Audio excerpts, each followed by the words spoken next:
webcast, Accelerating New Product Development with Digital Manufacturing Networks, sponsored by Fictiv. My name is Robert Schoenberger, and I'm Editor-in-Chief at IndustryWeek. Before we begin, let me explain how you can participate in today's presentation.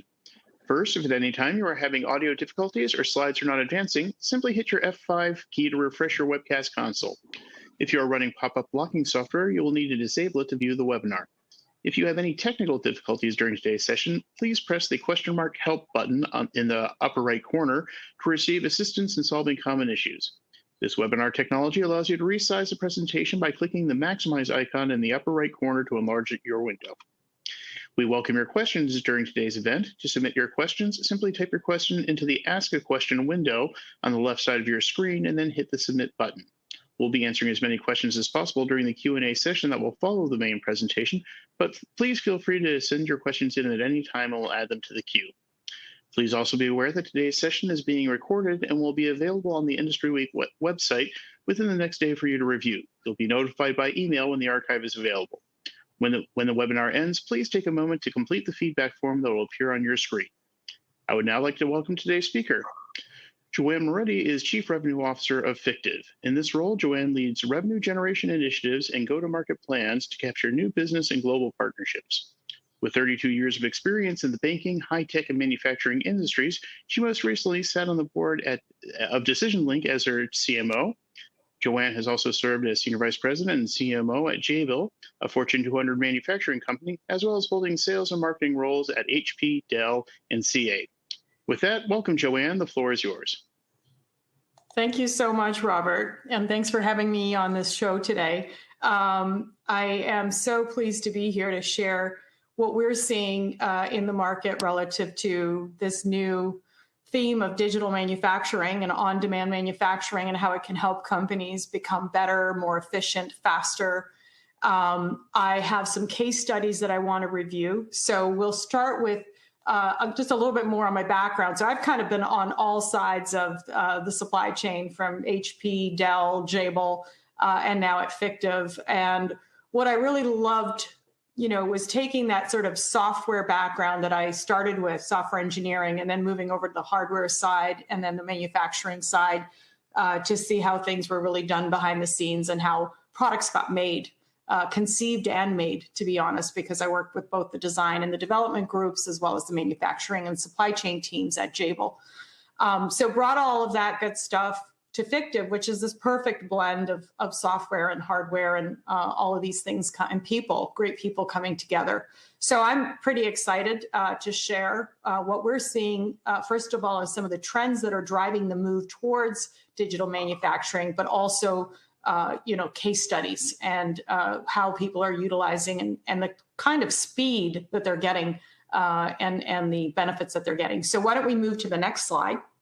And I want to kind of start from, the beginning in terms of, where did things really start to take place? How did things start to take shape from a digital manufacturing perspective? And really, when I look back in my career, and I think many of our careers, if we've been around for as long or somewhat as long, but I think things really started to take shape in March of 2011.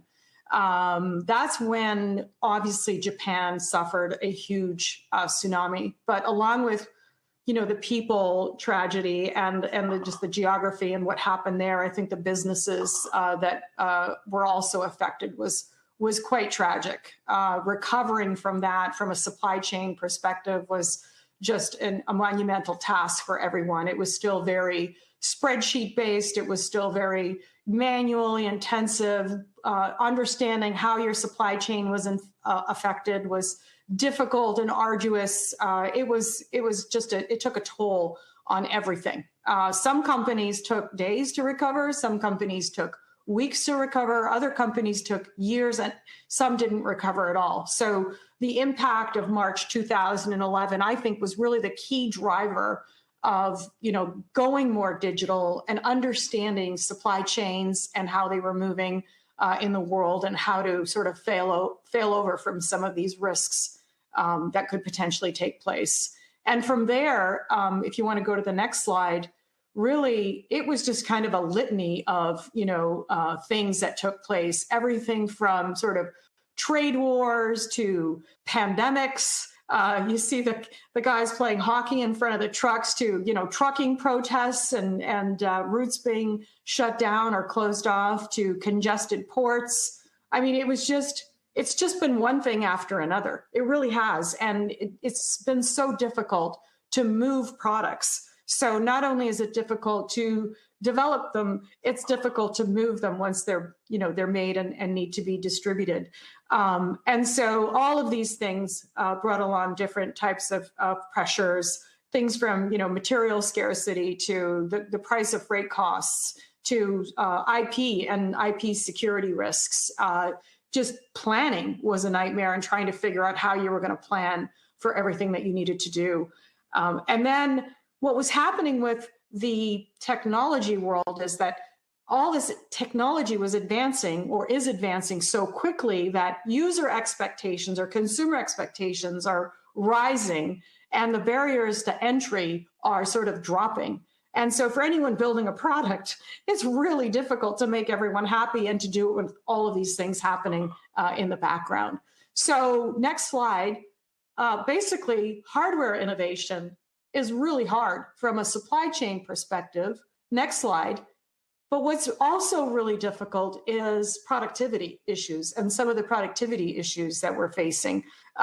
If you look at from an engineering perspective and you look on the left, there's a lot of steps that have to take place to really just get something made, to get something built, even a prototype, right? So we're looking at this, and our statistics and our state of manufacturing and some of the other surveys that we've done over the past couple of years are telling us that 80% of the time people are doing their job, their engineering role, but 20% of the time they're either waiting for lab time within their own respective companies. They're doing sourcing, they're doing vetting, they're doing sort of DFM validation, they're doing quoting, they're doing purchase orders, they're just doing all of these things, calls in the middle of the night or at 4 a.m. in the morning with China.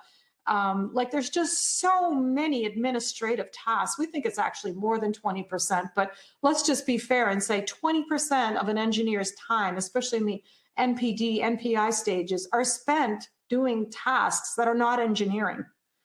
And so what we have seen, and we can go to the next slide, is we have seen something emerge where sort of these digital natives, people that have grown up with smartphones and tablets in their hands and always on and always connected, and always, wanting sort of that instant gratification. When they want something, they want it and they need it and they need it now and they need it their way.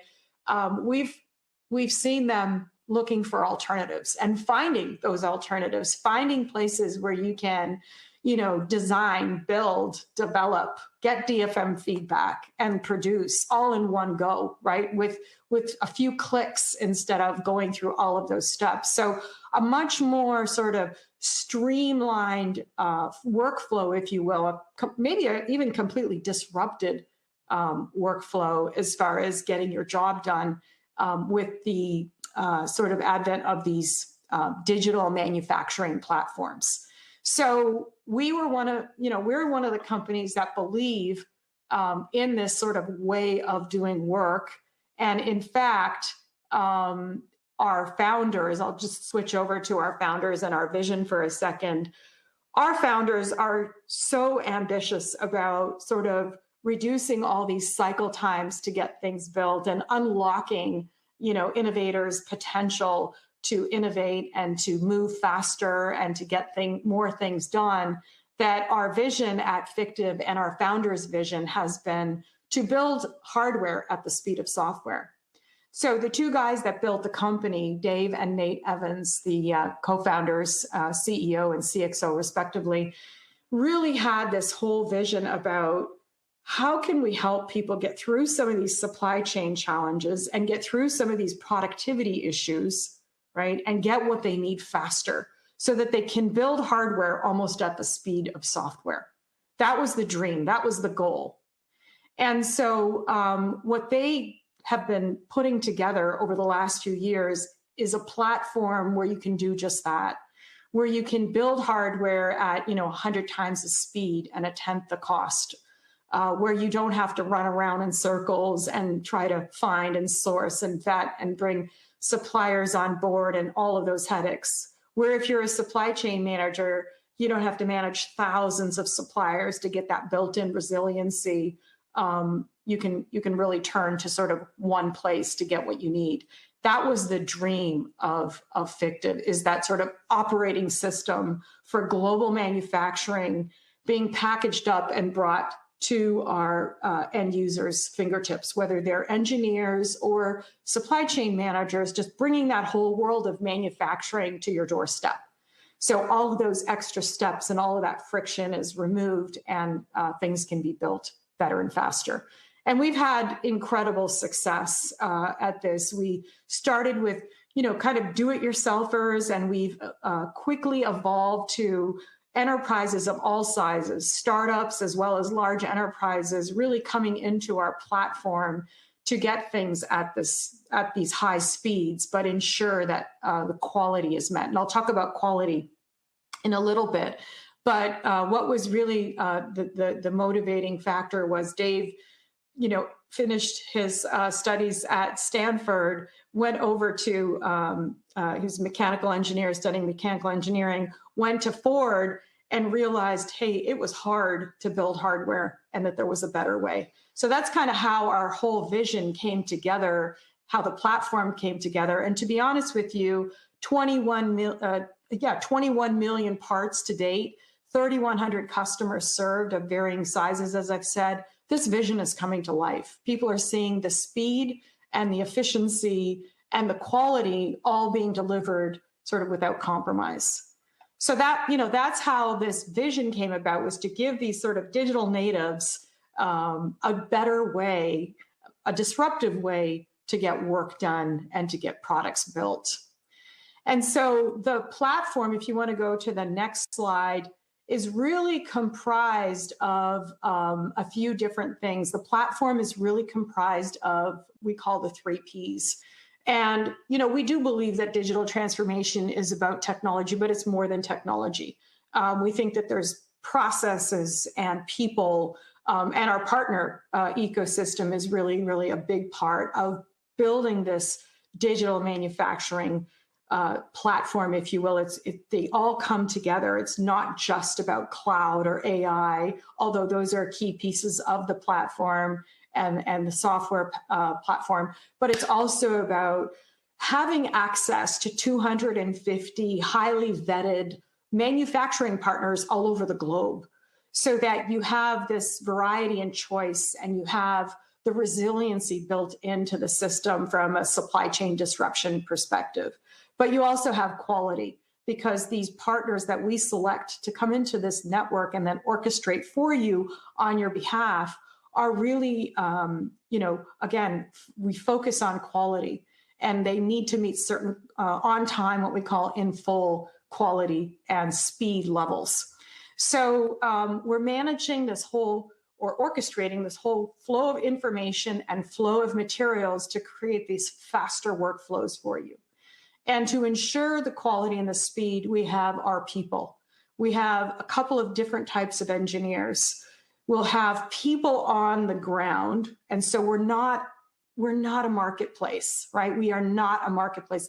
We don't just shoot out your work and bid it out and take the first best bidder and provision your work to them. We actually look very, very carefully at who is the most qualified in the network, who has the best OTIF, based on your design, who can execute properly. And then we put people on the ground in those regions to make sure that the quality is of the highest standard. So again, it's not a marketplace, it's an ecosystem of partners, quality engineers, mechanical engineers as well, to help you through DFM and this intelligent platform. We call it the computational geometry engine. It's all built on AI and cloud, and really is determining based on the lead time that you need, based on the process, whether it's injection molding, whether it's CNC machining, 3D printing, whatever the process is that you believe you need, the lead time. Hi, was there a question? Okay, I'll keep going. The lead time and the materials the engine will figure out who best to do that work, push the work order down to them, and start that process. So we don't believe that digital transformation around manufacturing is just technology. We think it's all three of these pieces that come together and work together. And we don't believe in marketplaces. We believe in this ecosystem so that your work gets done properly and with the highest quality. And people are a huge part of that. All right, so let's go to the next slide and just talk about, that's kind of the backdrop of the problems around supply chain resiliency, the problems around productivity and engineering productivity, and then our solution, which is this, all-encompassing digital manufacturing ecosystem. Now, what we wanted to do is I wanted to share real stories with you. I don't want to just make this about, a pitch around this platform, but really how have customers used this platform to break some of these speed barriers and productivity barriers. So next slide, and we'll talk about Honeywell. First of all, this is such an interesting story because some of the engineers at Honeywell discovered our platform, and word spread fast about how quick, how easy, the high quality they were getting in terms of leveraging the platform. And word spread fast. It even got to, the chief supply chain officer. And it was good timing because Honeywell was looking at how do we do digital transformation of our manufacturing processes, and also looking at new product development and new product introduction. How do we move faster in those areas? How do we move faster with production? And how do we move faster with aftermarket services and MRO, maintenance and repair operations? So they were looking at digital transformation across all of those spectrums. When they realized the type of solution that we were bringing to bear and the fact that many of their engineers were already using this platform to get what they needed, they started really working closely with us and bringing us different types of problems to solve with them. But what was most compelling was Torsten Pils, our contact there on the supply chain side. He's the chief supply chain officer at Honeywell, and he was just amazed. And he said, you're matching all this manufacturing demand that we have with global supply throughout your whole ecosystem, and it costs me zero. Like it costs zero to translate that demand into supply. You're sourcing, you're vetting, you're having these suppliers already onboarded and ready to go. You're bringing this world of manufacturing quality and DFM expertise and guided expertise to our engineers. We're not having to go look for it for them. And quite honestly, it can get to be the Wild West. And so the other concern that Honeywell had was security of their IP. And so using a system like ours, they realized that they were going to get all of those things sort of in one platform, is a very secure, secure IP environment, a fast, easy way to build things and get them delivered and have, shortest possible lead times and highest quality, which is really incredible. So that was kind of the discovery, the aha moment that, our customer Honeywell had with us. And really, if we go to the next slide, they started to apply us quickly to big problems that they had. One of the big problems that they had, and I'm going to drill right down into a specific problem, is, as you may or may not know, Honeywell is comprised of some pretty large operating units, divisions. And any one of these are a company unto themselves, especially this aerospace group.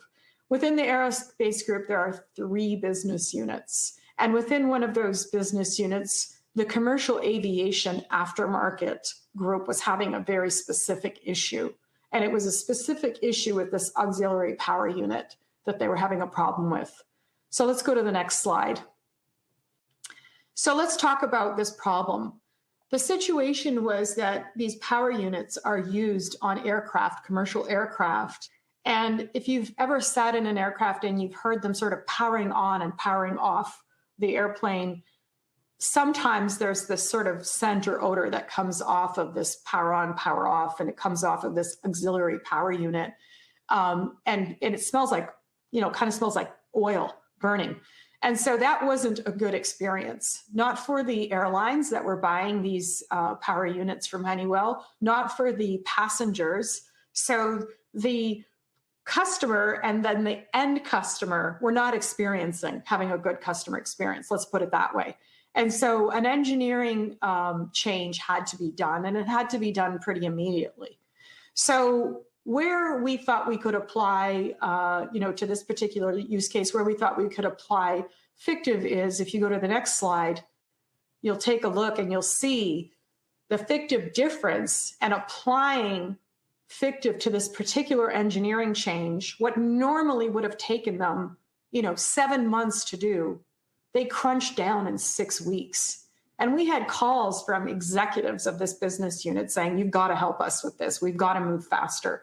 The airlines and the end passengers are not going to, sit around and wait 7 months for this thing to be fixed. So they had to move quickly. Speed was of the essence. Obviously, you're talking about aviation, and so quality is of the utmost importance. All of these factors coming into play, a ton of pressure from customers, and you can't upset any of your commercial aviation customers. And so they had to look for alternatives. And that's when we got connected into this particular problem. So when you looked at all of the steps involved and you look at the business value of using a platform like Fictiv, there's real economic impact that's taking place here. So not only are we helping engineers get more productive, and we're reducing the amount of suppliers that you have to deal with, right? And finding them and sourcing and vetting and making sure the quality is there, and then fixing anything if there's the quality's lacking or what have you. Not only, do we compress all of that, we actually add to the top line as far as getting products to market faster. Imagine you're doing an NPI or an MPD cycle, and it's, multiple months, and you can crunch that down, by 40, 50, 60, 70%. It means you're getting to market faster. It means there's more revenue generation, right? So not only are we supporting a company through productivity gains, right, and reduce cost to manage reduced number of suppliers, or supply chain rationalization, which is the buzzword today, right? We're also helping to bring product to market faster, to realize revenues faster. So it's kind of a triple play here. It's kind of a triple bonus as far as the benefits. In terms of people time, it means people can go and work on other projects. In terms of the number of suppliers that you're trying to deal with, it means that, on average today, it costs a large enterprise like this $20,000 to $40,000 a year to manage one supplier, and they're managing thousands of them. So the cost to manage suppliers, as Torsten said, gets reduced right down. And then again, that top line impact. So there's some really positive impacts here with this digital manufacturing platform.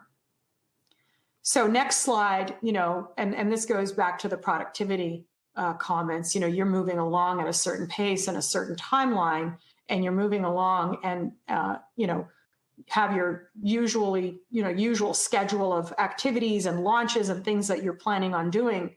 If you go to the next slide, if you apply sort of that Fictiv factor, this is what starts to happen. Those engineers can start to be used for more projects, more launching, more top line. And so the gains, the next slide, the gains are everything that's in that middle. So I'll show you exactly in another case study what that meant to a company from a financial perspective, because this means a lot financially speaking. All right, so let's go to the next slide.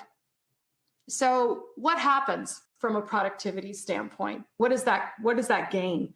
That gain is roughly 15%. That gain is roughly taking all of these little squiggly lines and all of these motions and all of this work to get something built to this very streamlined, digitized workflow, right? Very online, on-demand, digitized, easy to use workflow. All of the headaches around sourcing the right partners and vetting them and making sure that they're producing quality is all here. In fact, at the end of this step, we're so obsessed about quality. Not only are we building it in upfront in terms of the partners that we put on this network, all those little dots you see on the right side around the fit. So we're highly vetting these partners. We're also monitoring them by putting boots on the ground within their regions to make sure that the quality is there. We also provide a last pass inspection. And what that means is that an engineer can look at their part and make sure that everything looks good just before it's shipped. It's almost like Uber. You can see all these steps as they're coming at you. And if you want friction, and if you want the ability to look at and inspect and do that last sort of visual inspection before that critical part is sent to you, that's possible on the platform. And that's hugely differentiated. There's no other platform in the world that gives you that last sort of visual inspection or that sort of, breadcrumb trail of where is that part? I need to know where that part is. I am sitting on the edge of my seat. I'm an engineer. I've got to get this prototype, or I've got to get this to the next phase. I'm going into EVT or PVT or whatever testing phase I'm going into. I need speed, right? And having that speed plus that ability to visually inspect are just miracles. I mean, they're just unheard of in the traditional frictionful way of doing things. So that's a little bit about, the productivity and the quality. Let's move to the next slide. Let's go to the next case study, because this is where we start to put some numbers to what happens when you break the speed barriers. So let's go to this slide. Yeah, let's go to the next slide and just talk a little bit about this case study. So what was happening was we had a surgical robotics company. Now, this one I can't share the name of the company, but I'm going to give you all the details. Surgical robotics company, they had hundreds of tight tolerance parts that they needed during one of their testing phases. These were very complex precision parts, CNC machine parts. It took roughly 16 weeks. Hi, is there a question? Okay. I don't know if that's feedback from me or what it is, but if there's a question or anything, please feel free to put it in the chat and we'll definitely address the questions. So 16 weeks to source and build and finish and inspect these robotic arms, these parts for these robotic arms. We did that whole process in 16 days. That is I have to repeat that, 16 weeks to 16 days. That's how much more we accelerated this particular effort. And the partnership, the senior mechanical engineer on the project was just thrilled. He couldn't cite anyone that could do anything like this as fast or as high quality as what they were experiencing. And so I want to show you on the next slide, really kind of what is the what's the economic benefit of moving something from 16 weeks to 16 days? And I'll give you all the specifics. If you look at the bottom, you'll see all the specifics. There were 600 NPI engineers and team members on this particular project, 600. Every product, the unit, the fully integrated unit, was 1.5 million average sale price. It would be on a 12-month sort of NPI sort of sales forecast, they were looking at roughly selling 600 of these. And they were dealing with 100, or would have had to deal with 150 suppliers. That's a lot of suppliers. Now, we didn't reduce that to zero because they used us for part of it. There were still other parts and pieces and things that they needed, but we reduced it quite significantly. And we reduced that time again from 16 weeks to 16 days. So those are sort of like the metrics that went into this formula, this economic impact. And what we found when we added these metrics into our value formula was that the supply chain risk mitigation was almost $72 million in savings, right? In terms of reducing the number of suppliers and mitigating risk around that. And then just an additional 18 million in having all of those suppliers there and not having as many suppliers and delivering that same quality and reducing the number of days and sort of delay and back and forth and all the risk mitigation in that. But the biggie was the top line revenue generation. When you took the amount of time that we reduced this cycle by, and then you multiply that by the number of units that they can sell, additional units at that average sale price, there was an $141 million impact. And the cool thing about Fictiv is there's no fee to entry. It's an on-demand system. Everything you can do, you can just go in and use it. There's no software to install. There's no hardware to worry about. There's no cloud, and there's no extra licensing that you have to do to start using this platform. It's there. It's like plugging in to get electricity. It's on demand and it's there for you. So these are pure economic benefits without the cost involved. All right, so I think I was supposed to pause, and I'm going to go back to the regular screen here. Do we want to maybe just go and do one of those surveys? I think we should probably go to survey 1.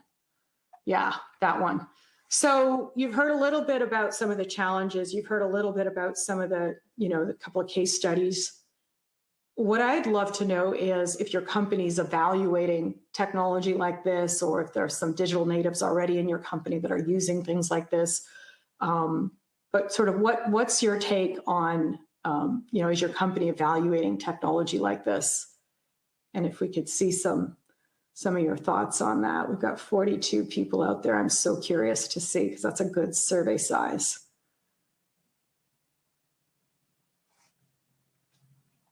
All right.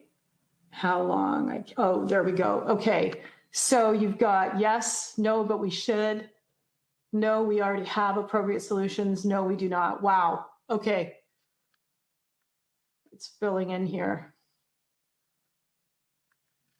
I don't know if we'll keep moving. We'll keep moving with the story, and then I'll come back to survey number 2. All right, so let's go back to really, really interesting. Okay, Transmed 7. So let's talk about Transmed 7 for a second. I love this story. This story is about, oh, there we go. It's going to keep going back and forth. All right. So I'll just hit end survey. All right. All right. So there's some answers on some of, what your colleagues are doing as far as evaluating some of these potential sort of digital manufacturing solutions or digital transformation overall. All right. So let's go back to the case study on the Transmed 7. So let's go to the next slide. Boy, did we ever break speed barriers here. So we worked with this company, Transmed 7, and James Vetter is the co-founder and chief medical officer. And this really wasn't his first rodeo. James has been involved in startups like this in the past. He's definitely got a big vision around cancer diagnostics and around getting diagnostic information faster and sooner. And so he's been busy working with his team on how do we build diagnostic equipment that can help us detect cancer faster. And as many of you know, the faster you can detect cancer, the better and higher the chances are of saving someone's life. So he came to us saying, I just want to save lives faster. And of course, we love that, and we wanted to help him. And so do his investors. His investors, between the two of them, have invested, $1 billion into this project and this startup. So you've got DuPont and Abbott that's investing. And quite honestly, and he told us this, we didn't plant this, but he said to us that the Fictiv digital manufacturing, this whole ecosystem, enabled them to shave 8 years. That's huge. 8 years off the process of getting that device to market and into doctors and clinics' hands faster. And that's so compelling. I mean, that's better than any economic impact I can show you. That's about saving real human beings and saving lives. But he did say that, the economic impact for them was that, the infrastructure was just not required, that he would have normally had to think through and build out. The workflows were so much faster. And their engineers, if you go to the next slide, this is what the world looked like to him. So it looked like he had 10 engineers when he was working with Fictiv. And it looked like he was, could have been dealing with, tens and hundreds of suppliers, when the fact was that he had 2 engineers and he was just dealing with one manufacturing ecosystem instead of all those suppliers. So that's a lot of hassle. That's a lot of friction.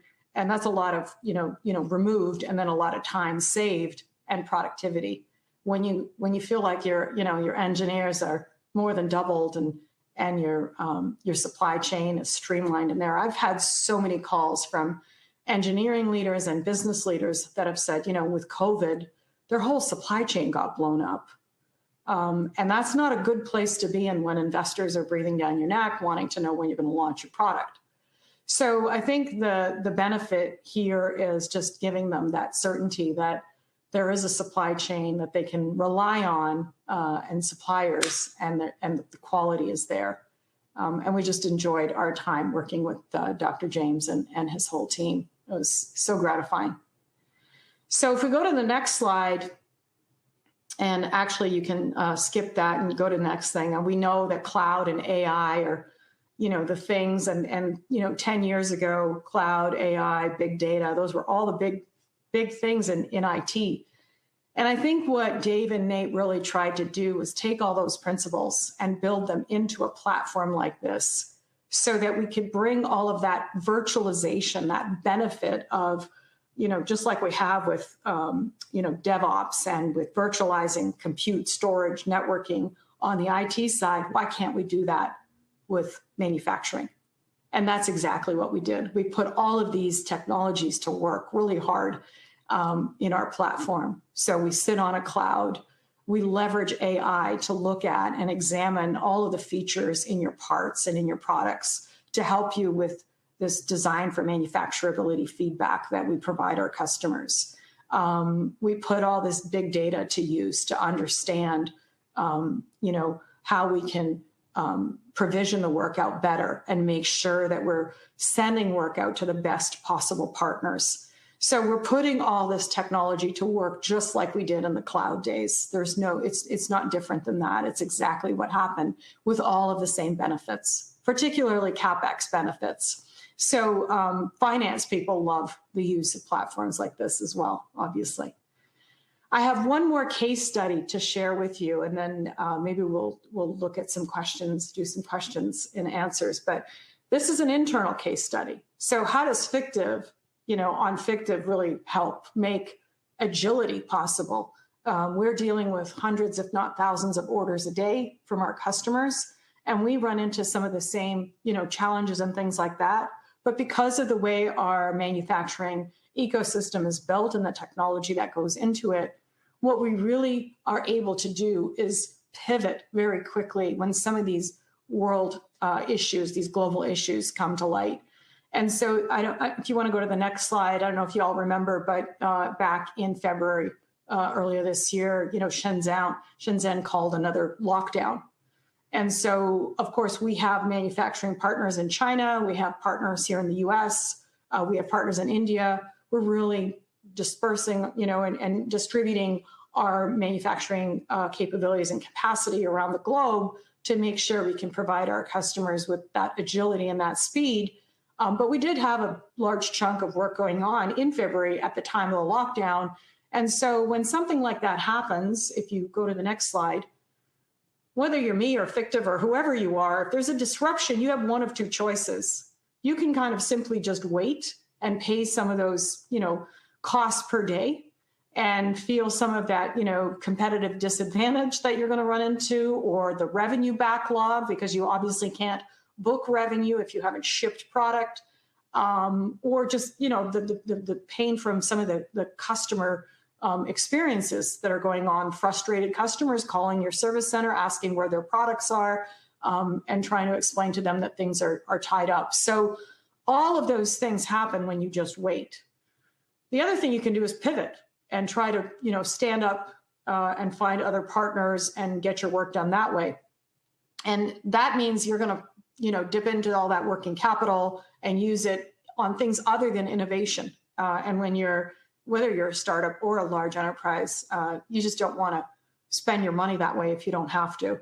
And then again, you've got investors that have very high expectations. And so they want to see, next products launched and next set of things released and so on and so forth. Not just investors, but salespeople, and your entire company is waiting for those things to get launched. So wait or pivot, they both have implications. Wait or pivot, they both have cost involved and potential risks.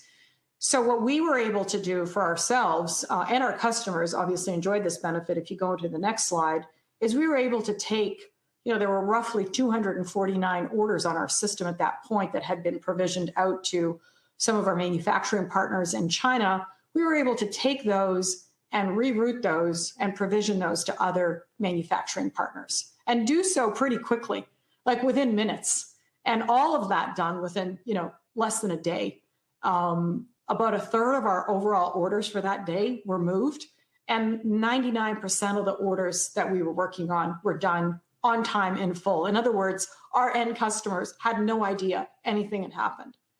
And that's the power of this, this digital manufacturing ecosystem or operating system, if you will. It's there. It will move with some of these changes and some of these forces of nature and some of these things that we just can't predict. But every day it seems like there's a new supply chain challenge.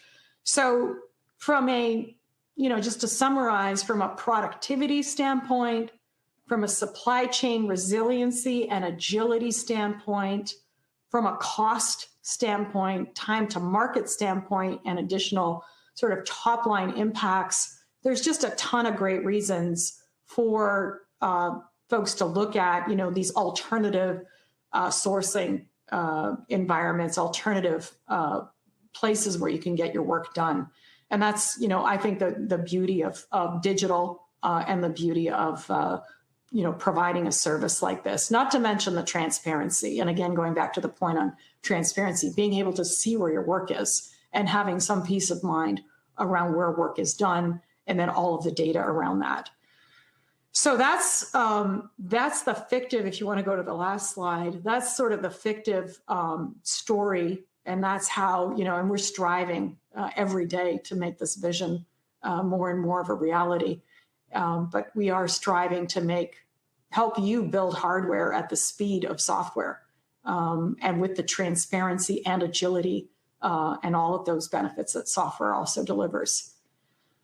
So I thought, I think there's one more. I would like to go back to that one other survey if we could.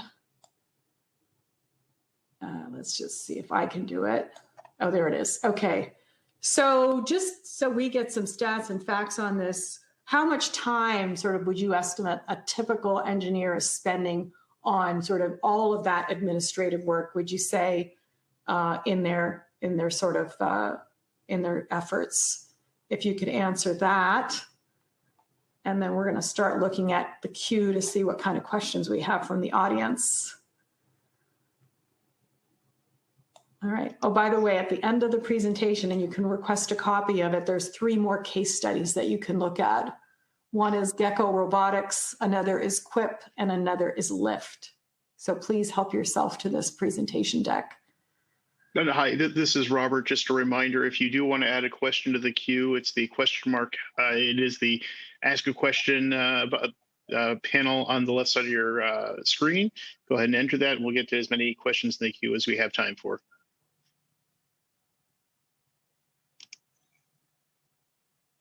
All right, good stuff. Wow. Yeah, look at those numbers. All right, it is a pain, isn't it? Okay, well, let's start going into those questions, and we'll just let that survey play out. And again, just a reminder, you can ask for this deck. You can get more. There's my contact information. Feel free to reach out to me. There is a new report. I encourage you to download it called The State of Manufacturing 2022. And that's a free report that you can look at. It's the 7th annual survey that we've done like it. So you'll start to see some really good trends on how they're forming and what's taken place year over year. So help yourself to that. It's on our website. All right, so let's go to the questions. I got a couple of really good questions. Go ahead, Robert. Great. Oh, no problem. Thank you for a great presentation, Joanne. A few of you have already submitted your questions, so we'll jump right in. As a reminder, please take a moment to complete the feedback form that will appear on your screen at the end of the webinar. And let's hop right into the first question here. It's Pretty good setup one here. How do you find and qualify your supplier partners?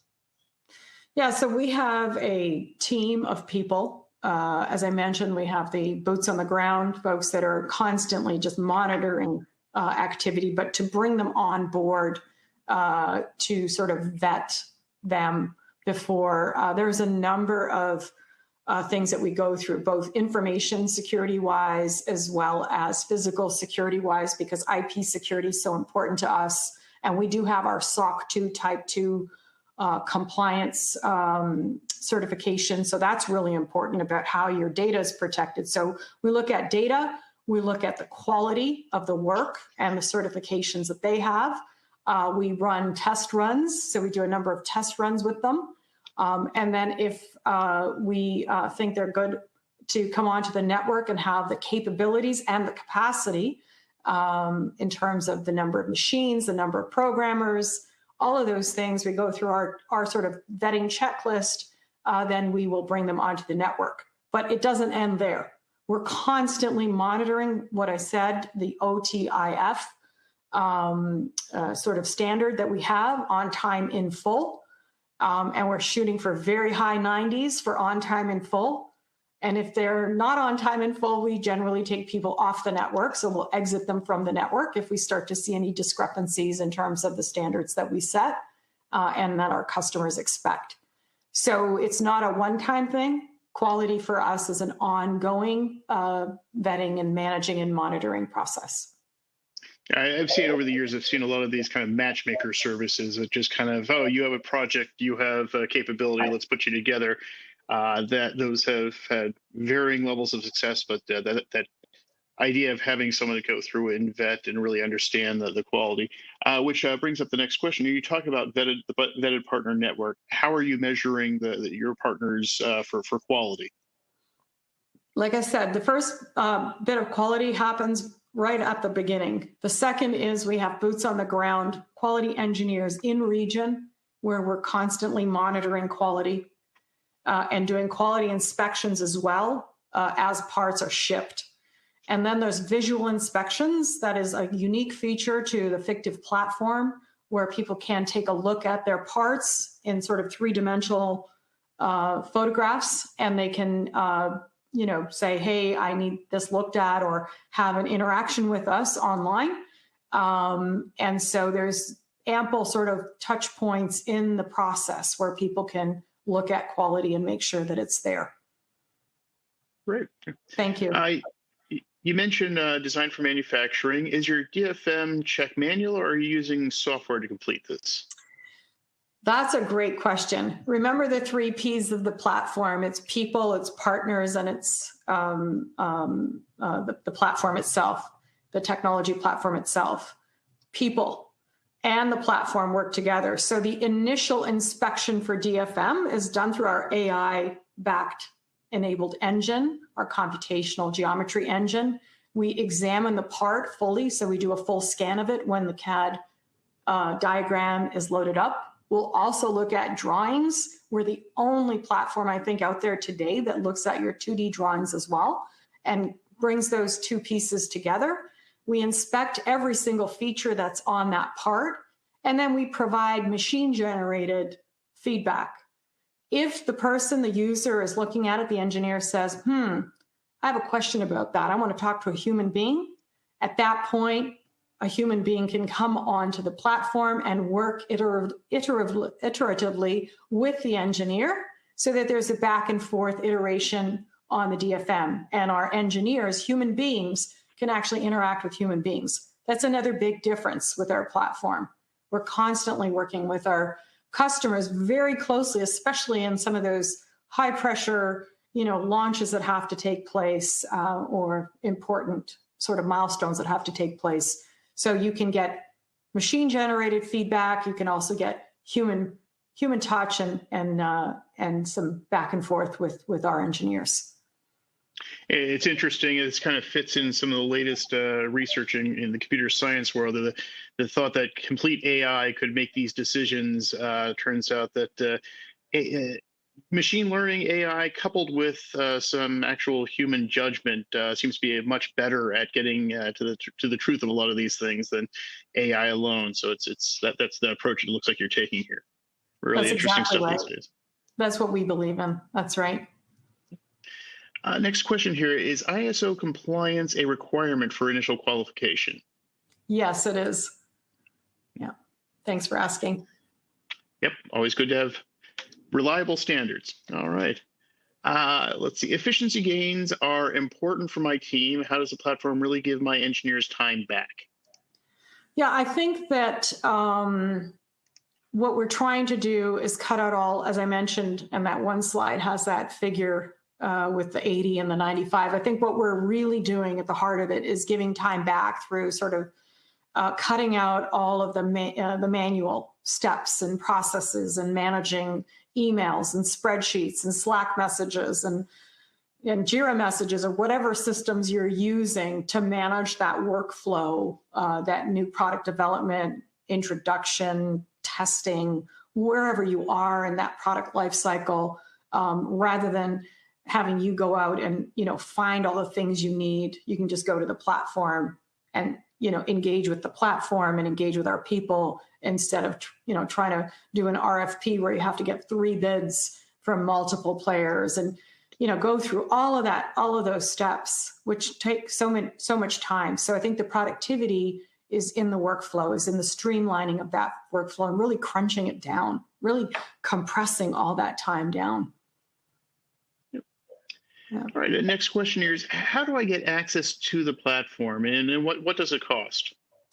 Yeah. So today the platform is just go to the Fictiv.com website and you initiate the engagement by hitting the green button and saying, get a quote. It will ask you to sign up. It will ask you to upload your diagram. It will immediately start, scanning. It allows you to configure your part in terms of the lead time expectations that you have, the process you'd like to use, the materials. There's a number of different choices for materials, a number of choices for processes. And then based on all of those things that you feed in, it will give you the quote. And from there, you can decide if you want to move ahead with the quote, or maybe you're getting budgeting numbers or what have you. But all of that part is free and on demand. And that's, like I said, the beauty of the platform. This isn't a huge 10-year or 5-year digital transformation project where you have to wait for everything. It's instant. It's instant digital transformation. It's get to it, as simple as getting electricity. It's that easy. Great. Well, that was an excellent discussion. Next time I'm on an airplane on a hot day and it doesn't smell like burning oil, I think I'll be thinking of you guys and Honeywell. So I'd like to thank our speaker today, Joanne Moretti, and our sponsor, Fictiv. On behalf of IndustryWeek, have a productive remainder of your day. Thanks, Robert.